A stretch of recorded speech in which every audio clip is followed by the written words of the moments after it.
What's going on, guys? King Strats here, back in the video on the channel, and today we went to Pizza Hut. They have a new hot honey menu which consists of two different types of wings as well as a pizza.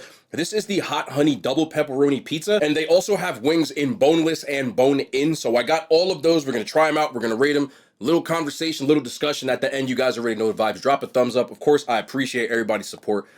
Let's just get into this pizza right away. Let's open this up. Now, this is the first time ever. My Pizza Hut location isn't the best. I asked them to make my pizza well done. I've never asked them to do this at Pizza Hut, so I hope it comes out better than what it usually does. Usually they're criminally undercooked, so I'm gonna see, and what we got here is... That's the most well done pizza I have ever gotten. This looks the best pizza I've gotten so far. Let me see. Ooh, yeah, look at that undercarriage. I like my pizza slightly burnt, man. This is good to me. I swear to you, I know some people say, oh, it's burnt. That's how I like it. You can order your pizza how you want to, but I need mine with a slight burn. No joke. Then we got, I don't know which one this is. So these are the boneless hot honey. And we have the bone-in hot honey. We'll go over the prices as we do each one, but I just want to take these out because I don't want them to start getting cold. Also, I found these in Target. Skippy peanut butter bites, but Girl Scout. I love Girl Scout cookies, so it sounded interesting. I'm a big fan of peanut butter. So we'll have that before we have our little discussion. But let's not hold y'all. Let's start off with this double pepperoni hot honey pizza. It's pretty self-explanatory. They don't have a non-pepperoni option. I'm sure if you ask for it, you can get it, but it's not on the menu. So double pepperoni, it says pepperoni cups. They weren't lying. There's a ton of cups on here, and it does look like there's a good amount of hot honey. There's two different price points. You have $13 for the medium or $15 for the large. This is the large. Again, I asked for mine well done, so if you think it's burnt, I completely understand, but I like my pizza pretty much burnt. Let's try this out. Let's open this bad boy up. Oh, they really well cooked this. I like this. Yeah, it's gonna crisp. Look, they still really can't cut pizza though. Okay, let's just take this off. They can't cut pizza. It's okay. So there you have it. Double pepperoni hot honey pizza from Pizza Hut. They made it perfect. For me,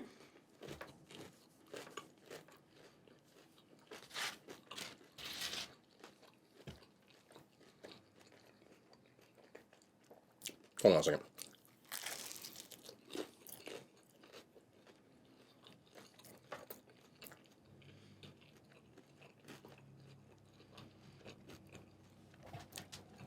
I've eaten a lot of hot honey pepperoni pizzas.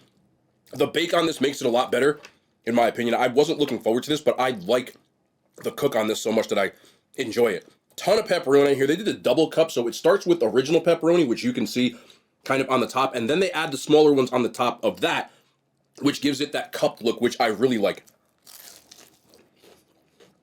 If you can't tell, the cook on this is just driving me, I love it. Most important factor, the hot honey. Compared to the ones I get from your mom and pop regular pizza places, it's a lot milder of a flavor. I do taste a little bit of spice and a little bit of sweetness. I'm not sure how much they put on here, but it looks like a decent amount. In my opinion, it tastes a little diluted compared to that one.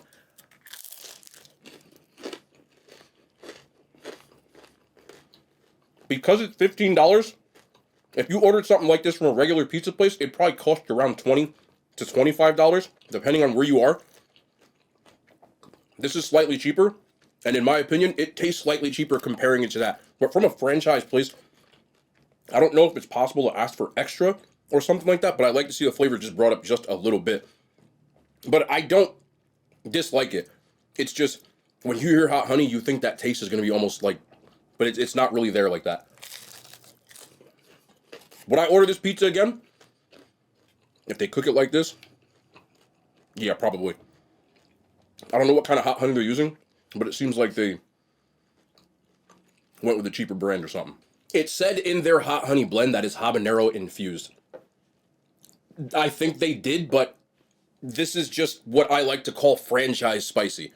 It's spicy, but not if you're a person who likes spicy food, in other words, you won't think this is spicy, but if you're a person who has a low spice tolerance, you might. I think it's still good though, and I would like to see them keep it on the menu as an option. I don't know how that would work for them, but I would get this again, especially if they cook it like this. I can't get over how good this is cooked. It is. I love that. Some hot honey sauce.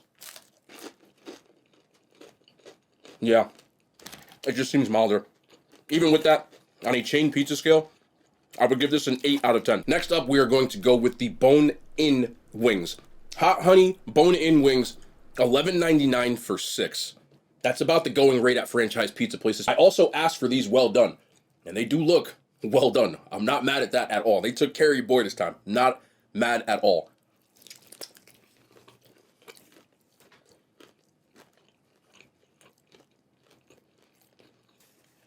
Can y'all see the steam on that?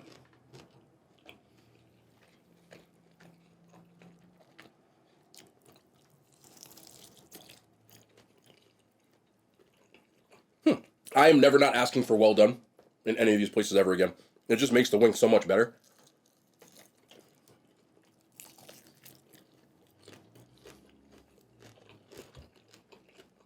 I'm trying not to chew and spit on the camera again, but it's the same idea as the other ones.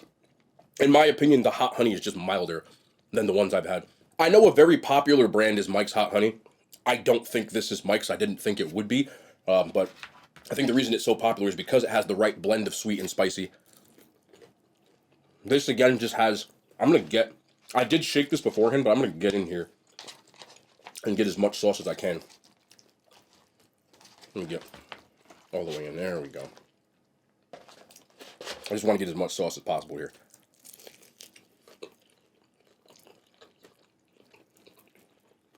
It almost eats like a honey barbecue wing. The sauce is good. I just would have liked the flavor turned up a little bit more. But $12 for those is crazy. But as far as the flavors I've had from Pizza Hut, they're the best one I've had so far. No joke. Again, I know this is preference, but well done for me is the play. It just made these so much more enjoyable. I would get these. I'd probably cry because they cost so much, but I still give these a 9 out of 10. They're good. And then last we have the Boneless Hot Honey, and these are $7, $6.99 for, I think you get 8 in a pack. I'm not 100% sure, but let's grab one of these bad boys out. Again, I asked for all of these well done, so it's going to be much more of a preference thing. Damn. The honey, it started to like cool off, and it's like stuck to it.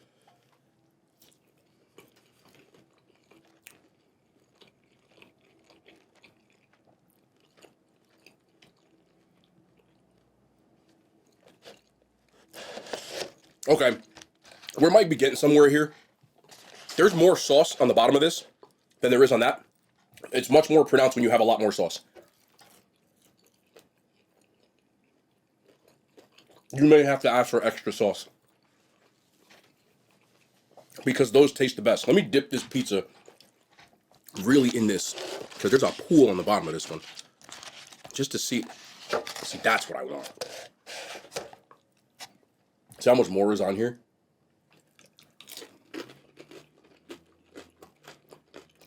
It needs more sauce. I think the sauce is kind of diluted, and you can't really taste it on this pizza. But when I dipped it in there, now it's really pronounced, and it's 1,000 times better. So if you are going to order this, I don't know how nice your employees are at Pizza Hut, but ask for extra of the hot honey, because you can't really taste it on any of these. And then I got it on the boneless, and it was light years ahead. And the boneless ended up hitting harder than any of them. I think I just need extra sauce, but I'm still going to give these an 8.5 out of 10, because it's just the amount of sauce that's on here, and I don't really think that's fair. Your best bet is to get the pizza and ask for extra sauce. The price point on this is $15, which is about what they charge for their specialty pizzas anyway, so it's not like you're paying extra if you are a fan of Pizza Hut. If you have access to a place that makes this, it's going to be better. But if you're in a place that only has franchises, you will enjoy this. But I repeat, please ask for extra sauce, because it's very, very tame on this pizza itself. So we have Skippy peanut butter bites, but these are Girl Scouts Adventurefuls, which is a cookie center covered with caramel flavored peanut butter coating dusted in brownie crumbs. For those who needed the description, I eat a lot of Girl Scout cookies. So I wasn't a chubby kid for...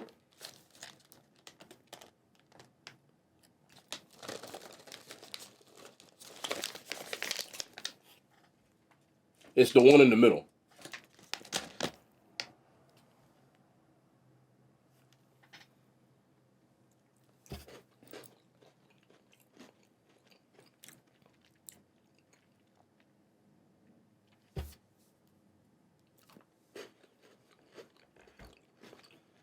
You almost can't screw these up. They don't look like much, but what this tastes like to me is a ball of peanut butter with a little crispy brownie thing in the middle. Ain't nothing wrong with that. Do I think you have to go out of your way to get these? Probably not. Would I eat this entire bag in one sitting? Yep. Not a doubt in my mind. But I'm also a peanut butter fiend, and that would run you about 1,000 calories for that bag. Might be worth it to some of y'all. I think these would be even better if you, this thing will not stay up. Not like a personal problem for some of y'all. I think these are good. I think they're very versatile. You could probably use this in like a milkshake or a protein shake just to get a little bit of peanut butter in here, because it's 150 calories for about 14 pieces. So if you put 14 of these into your shake or even in a sundae, it would bang. And for that reason, still gets a pretty high score. You don't really need them though, but I don't really need any of this stuff. I'm giving it an 8.5 out of 10. It is a nice little topic time. I saw this and I found it very interesting, and I kind of want to give my take on this. So I saw a woman when I was scrolling through my socials. I'll put it up on the screen, but it was a pretty long video, so I'll try to paraphrase. She said that women date differently based off her income, and what she was talking about is that she has a very high-paying job now, and she said she sees the dating scene completely differently because she can provide for herself. She's now looking for different things. And it's much harder to find somebody based off of the connections because that now has been thrown out the door. The funny thing in the video was that she talked about how she can't find someone who makes as much money as her to even get that emotional connection.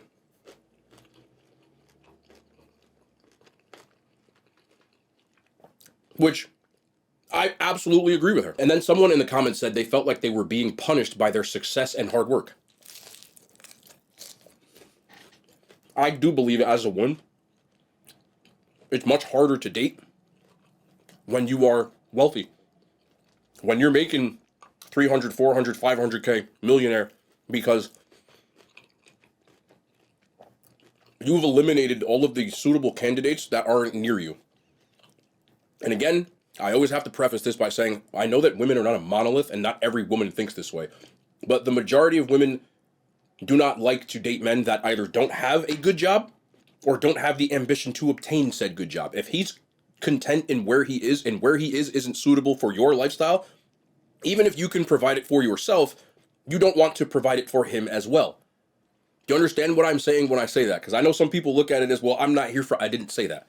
I said, even if you can take care of yourself, you do not have a mentality, most women, that they want to take care of their partner that way. It's a big reason why you don't see a lot of women who have obtained wealth and or clout, etc., that date men who aren't the same. I made a point in my stream the other day where I talked about that Travis Kelce, in this case, wouldn't be dating Taylor Swift if he wasn't the greatest tight end to ever play football, or even in the NFL at that fact. Some people gave me pushback on that. And I get where you're coming from, but it took him being that, having the platform that he had, that even got the word out, because he was Travis Kelce. If you don't know the story, more or less, he put it out there into the world that he was interested, and it eventually reached her through acquaintances, etc. Most guys can't do that. Now, yes, he's objectively, people think he's good looking. He's obviously successful at his career, but if he was playing arena football, no disrespect to arena football, it's just, you get it, he wouldn't have been able to talk to her in the first place. They would have been looked at as a deadbeat. And that makes it a lot harder to date for women. When you look at famous women, they're all dating men who have done something. Upper echelon. Conversely, for men, that is never really a red flag. We don't, and I say this, I'm just going to say it, we don't care how much money you make. Most men do not care. That's why you see NFL players, celebrities dating average, and when I say average, I mean occupationally average women, because it's not a big deal. Most men, when they get paid, when they get wealthy, they look at it as, okay, now I can take care of the person that I'm with. Conversely, when a lot of women get wealthy, they say, Now I can take care of myself. There's a difference between the two. And it becomes a lot harder because the suitable candidates are a lot smaller when you're looking for people who make a certain amount of money or have a certain amount of notoriety, etc. You don't really have a pool. So now within that smaller pool of people, you're looking for someone that you're compatible with, because compatibility is no longer the most important thing, because you won't even talk to someone who doesn't have what you have. Do you understand what I'm saying? The amount of men who make over 6 figures is like 8%. And that doesn't include men who are married or men who are attractive or taller or articulate or anything. It's just all of them. I saw another TikTok today and I can't find it, but I do remember watching it vividly. A woman made a database in major cities. And she looked at men from ages, I believe it was 35 to 45. She was 38. And they had to be making the top 5% of income in that city. Within that, they just had to be single. And she did it in Philadelphia. Pretty big city. In the entire city of Philadelphia, suitable candidates that met those two benchmarks. That doesn't include men who don't like women. It doesn't include men who are tall, are attractive, are articulate, can talk to you, anything. Just exist. And that number was 7,000 men. And I know you're saying it's a lot of men. It's not. Because again, you didn't factor in, out of those 7,000 men, who do you even find attractive enough to want to go on a date with? So the initial demands becomes a lot harder, because you're saying, what do you bring to the table? But most men can't even sit at the table. It's a lot tougher when you're doing that. And that's not a bad thing. It's just when you all of a sudden have a lifestyle that you're accustomed to or want, it's going to eliminate a lot of people, because even if you can make it, you still want them to be able to do it too. Most men don't have that. If I'm attracted to a woman, I don't care how much money she makes. Not even a point. Like, it's not even a factor in whether or not I date her or not. You could be jobless and I would still date you. Theoretically. Not joking, not exaggerating. As long as I think you're a good person and we're compatible with other types of values, you'll at least get a seat at the table. Obviously, I have to be attracted to you, but that's it. It's tough when you're playing elimination games and you get to that. I don't think that what she's saying is a bad thing, but I think a lot of people only look at it from their side and say, it's so hard, it's so hard. Yes, you are literally looking for a needle in a haystack, not to marry, not to date, but to consider dating. That's why it's so tough. And in no way, shape, or form am I trying to tell anyone what standards they should have when dating. That wasn't my intention. That is not my point. The only thing that I am trying to do is spell out for you why it is in fact so hard.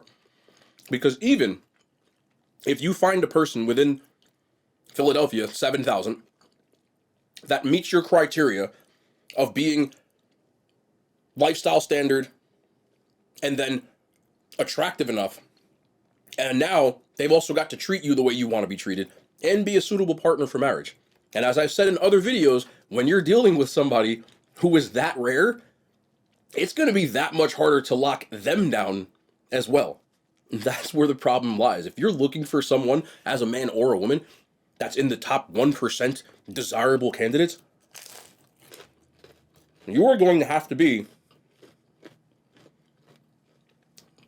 very willing to compromise in what you're looking for, or they will find someone else. I'm not just talking about men here, but in general. And the last problem with that is that if you are a woman who has reached that level where you're running a major company, you have a high-powered job, executive level job, you're in charge of people, you are also going to have the personality that is the worst compatible match for a person who is also like that.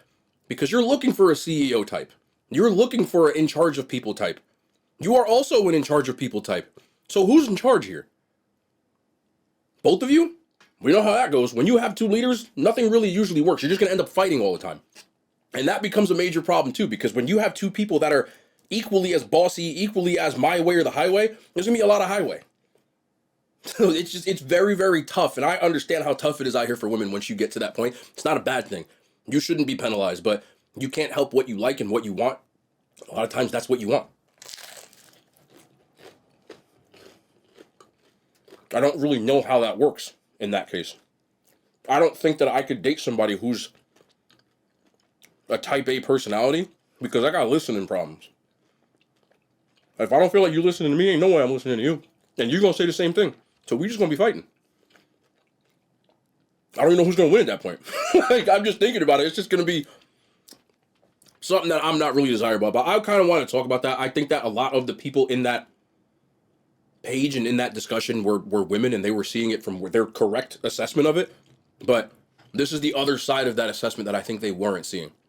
So just understand for the last time, if you want to date somebody who is in that top 1% type of person, they have a lot more options than you might be used to, which means just like women that have a lot of options, the first sign of BS, they're gone.